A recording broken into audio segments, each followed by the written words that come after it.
నమస్తే. ప్రస్తుతం మనతో పాటు సీనియర్ జర్నలిస్ట్ దాము బాలాజీ ఉన్నారు. ఆయనతో మాట్లాడదాం. నమస్తే సార్. నమస్తే. వివేకానంద హత్య కేసులో సిట్ వచ్చింది అని అంటున్నారు. అండ్ సాక్షులు కూడా ఒకరి వెంట ఒకరు చనిపోతున్నారు. దీని మీద అనుమానాలు వ్యక్తమవుతున్నాయి అని అంటున్నారు. సో కొత్త పరిణామాలు చోటు చేసుకుని అంటున్నారు. ఆ పరిణామాలు ఏంటి సార్? వివేకానంద రెడ్డి హత్య కేసు నిజానికి వెబ్ సిరీస్ లాగా అనేక మలుపులు తిరుగుతూనే ఉంది. దీని మీద ఇంకా వెబ్ సిరీస్ ఎందుకు తీయలేదని నేను ఆలోచిస్తున్నాను. ఎవరైనా ఉంటే మాత్రం నేనే తీయగలను, ఎందుకంటే నా దగ్గర అంత సమాచారం ఉంది. బ్రహ్మాండంగా చేయొచ్చు. అంటే ఈ వెబ్ సిరీస్ చేయాలంటే ముందు ఏ పార్టీ వైపు సైడ్ తీసుకోకూడదు. సైడ్ తీసుకునే వల్లనే ఇప్పుడు సినిమాలన్నీ కూడా వచ్చిన సినిమాలు ఏవి కూడా ఇంట్రెస్టింగ్గా లేవు. ఎందుకంటే ముందే డిసైడ్ అయిపోయారు వీళ్ళు. దాంట్లో ఏమి ఇంట్రెస్ట్ ఉంటుంది, ఎక్స్ప్లోర్ చేయాలి, ఫైనల్ కన్క్లూజన్ ఓపెన్గా వదిలేయాలి. అప్పుడే అది ఇంట్రెస్టింగ్గా ఉంటుంది. అప్పుడు ఏంటంటే దీన్ని ఎవరెవరు ఎలా వాడుకుంటున్నారు అనే మల్టిపుల్ పాయింట్ ఆఫ్ వ్యూస్ నీకు ఎక్స్ప్లోర్ చేయొచ్చు. ఇప్పుడు ఏంటంటే సింగిల్గా నువ్వు ముందే డిసైడ్ అవుతావు. దాన్ని పారామెట్రిక్ స్టోరీ అంటారు. పారామీటర్ ముందే పెట్టుకొని వీళ్ళు నేరం చేశారు. మన తెలుగు సాహిత్యం అంతా కూడా ఇలాగే ఉంటుంది. అంటే స్త్రీలు విక్టిమ్స్, మగవాళ్ళు పెర్పెట్రేటర్స్, దళితుల విక్టిమ్స్ అప్పర్ కాస్ట్ పెర్పెట్రేటర్స్, ముస్లింలు విక్టిమ్స్, హిందువులు ఈ ద్వంద్వాలు పెట్టుకొని కథలు రాస్తే ఏమవుతుందంటే ఇంకా దాన్ని చదవాలనిపించదు. ముందే తెలిసిపోయింది కదా స్త్రీ విక్టిమ్, ఇంకేముంది చదవడం. సో అలాగే ఈ స్టోరీ కూడా ఏమవుతుందంటే తెలుగుదేశం మీడియా మాత్రమే చూసేవాళ్ళకి జగనే చంపించాడని, జగన్ మీడియా మాత్రమే చూసేవాళ్ళకి తెలుగుదేశం చంపించారని, లేదా సునీత చంపించిందని ఈ కథనాలు ఉన్నాయన్నమాట. సో ఇప్పుడు అందుకని ఈ కేసు ఏంటంటే ఎవరికి కూడా తేల్చాలని లేదు. చంద్రబాబుకి ఈ కేసుని తేల్చాలని లేదు, జగన్కి లేదు, మోడీకి అసలు లేదు. వీళ్ళకి అందరికీ ఎవరికి కూడా ఈ కేసుని తేల్చాలని లేదు. లేకపోతే ఒక మామూలు హత్య కేసుని తేల్చడానికి మనమే చాలా హత్యలు చెప్పుకుంటున్నాం. 4 రోజుల్లో తేల్చేస్తారు. మన మామూలు పోలీసులకి ఇస్తే వీళ్ళు తేల్చేస్తారు, ఎవరు చంపారు ఏంటి అనేది తేల్చేస్తారు. కాకపోతే వాళ్ళ పద్ధతులు కొట్టడం ఇవన్నీ జరుగుతాయి. దీంట్లో కూడా అవన్నీ చేశారు, కొట్టారు, వీళ్ళందరినీ అనుమతిని తీసుకుపోయి చెత్తగొట్టారు, సిబిఐ మీద కూడా కొట్టారన్న ఆరోపణలు వచ్చాయి. అందరికి తెలుసు దీంట్లో ఎవరు చంపారు ఏంటి అనేది ఆల్రెడీ తెలిసిపోయింది. కానీ వీళ్ళకి దానివల్ల వీళ్ళకి ఉపయోగం లేదు పొలిటికల్గా. సో జగన్కి పలాని ఫర్ ఎగ్జాంపుల్ మొత్తం 8 మంది మీద ఉంది కేసు. అంటే Erra Gangi Reddy A1, Sunil Yadav A2, Umashankar Reddy A3, Dastagiri A4, Devireddy Shivshankar Reddy A5, తర్వాత Gajjala Uday Kumar Reddy A6, Y S Bhaskar Reddy A7, Avinash Reddy A8 మీద మొత్తం 8 మంది మీద ఇప్పుడు సిబిఐ చేసింది. ఇందులో దస్తగిరి చెప్పింది ఏంటి, మేము 4 వెళ్ళి చంపామని చెప్పాడు. ఎవరు? గంగిరెడ్డి నాయకత్వం, ఎర్రగంగిరెడ్డి నాయకత్వంలో సునీల్ యాదవ్, ఎర్రగంగిరెడ్డి, దస్తగిరి, ఉమాశంకర్ రెడ్డి ఈ 4 వెళ్ళి చంపాము. నేనేమో డబ్బులు తీసుకొని 5 కోట్లు నాకు ఇచ్చేట్టుగా ₹1 కోటి అడ్వాన్స్ ఇచ్చారు కాబట్టి నేను వెళ్ళాను. ఎర్రగంగిరెడ్డికి ఆయనకి ఏదో ఆస్తుల గొడవలు ఉన్నాయి. సునీల్ కుమార్ రెడ్డి వాళ్ళ శ్రీల మీద ఇతనికి వమనైజర్ వివేకానంద రెడ్డి, అట్లాగే ఉమాశంకర్ రెడ్డి వాళ్ళ శ్రీలకు సంబంధించి మదర్ కావచ్చు, భార్య కావచ్చు, వాళ్ళ వేధింపుల్ని భరించలేక వాళ్ళు కూడా చంపాలనుకున్నారు అనేది ఇతను చెప్పింది. సో దీన్ని ఇక్కడ వరకు కాకుండా ఏం చేశారంటే పొలిటికల్గా దీంట్లో ఫస్ట్ తెలుగుదేశం వాళ్ళని ఇన్వాల్వ్ చేయడానికి సునీత, జగన్ ట్రై చేశారు. నారాసుర రక్త చరిత్రను బుక్ చేశాడు. ఆ ఎన్నికల్లో 2019 ఎన్నికల్లో జగన్ తనకు అనుకూలంగా దీన్ని వాడుకున్నాడు. సునీత కూడా హెల్ప్ చేసింది జగన్కి. దాని తర్వాత చంద్రబాబు వచ్చిన తర్వాత సునీత కూడా వచ్చింది. దాంతో చంద్రబాబు పట్టు దొరికింది కేసు మీద. చంద్రబాబు అప్పటి నుంచి ఇప్పటి వరకు పిండుతూనే ఉన్నాడు, ఇంకా పిండుతున్నాడు, ఇప్పటికి కూడా పిండుతున్నాడు. ఎలా పిండుతున్నాడో మనం చెప్పుకోవాలి తప్ప వేరే ట్విస్ట్ ఏం లేదు ఇక్కడ.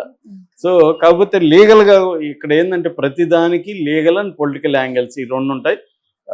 దీంట్లో కూడా పొలిటికల్ యాంగిలే డామినేట్ చేస్తుంది లీగల్ యాంగిల్ కంటే. లీగల్ యాంగిల్ అయితే నేను చెప్పినట్టుగా ఇది ఒక నెల లోపల తేలిపోయే కేసే ఇది.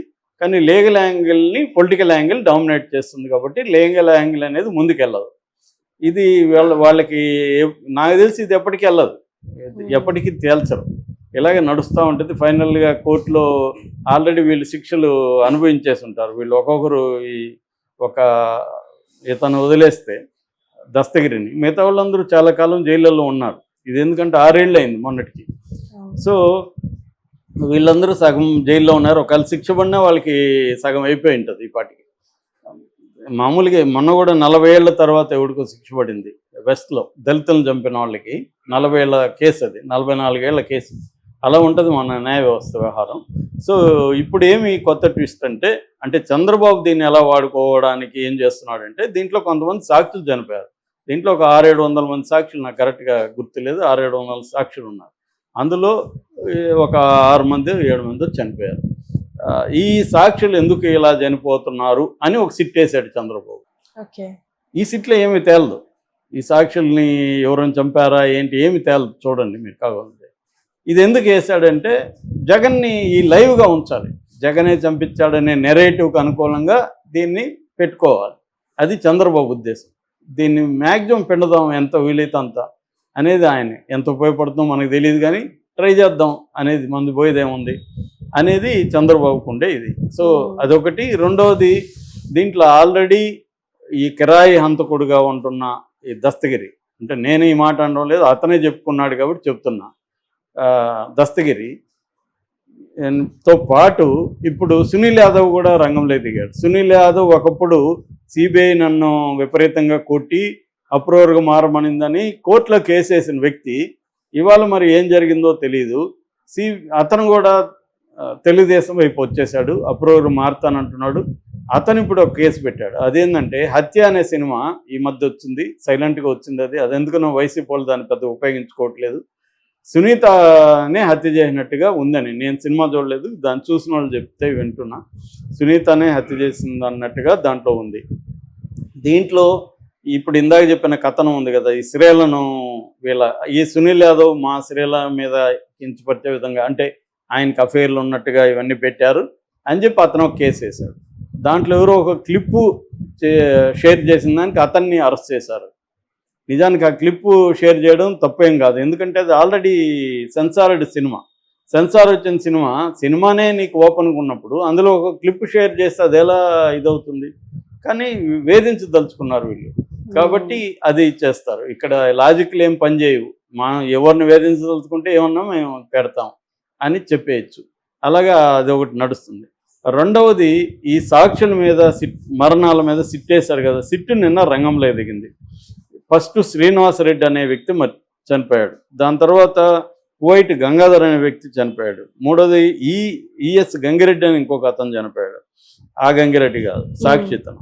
తర్వాత వైఎస్ అభిషేక్ రెడ్డి అని ఈ మధ్య చనిపోయాడు. రంగన్ అని 80 ఏళ్ళు దాటి ఆయన ఈ మధ్య చనిపోయాడు.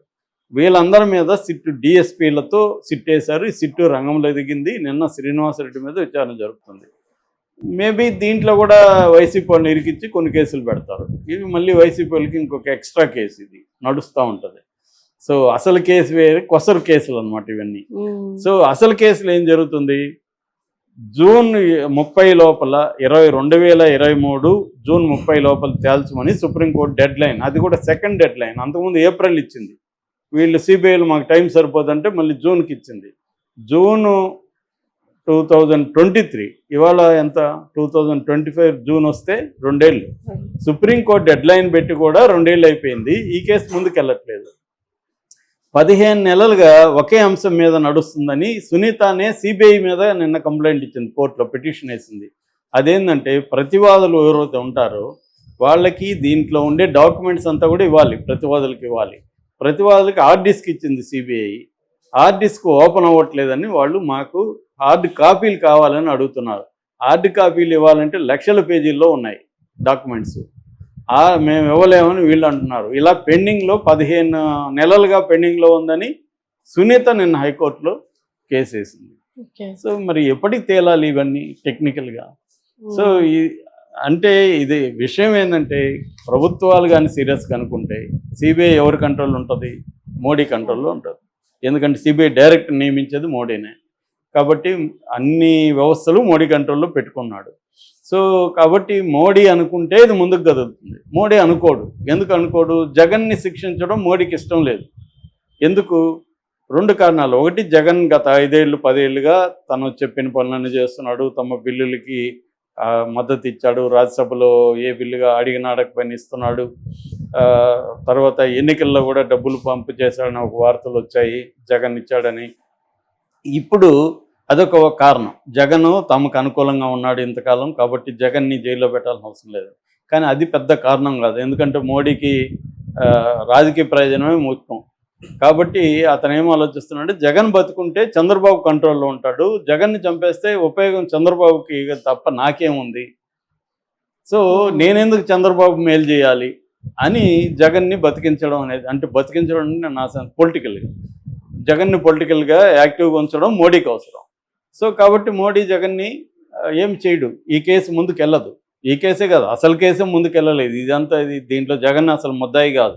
ఇరికిచ్చాలంటే ఇరికిచ్చచ్చు, అది వేరే విషయం. ఆల్రెడీ 2 ఛార్జ్షీట్లు వేశారు. మళ్ళీ కూడా ఇప్పుడు కొత్తగా తేలింది జగనే ముద్దాయి అని చెప్పచ్చు కావాలంటే. కానీ అసలు కేసు ఏంటి? అక్రమ అసలు కేసు ఉంది, రెడీగా ఉంది. అది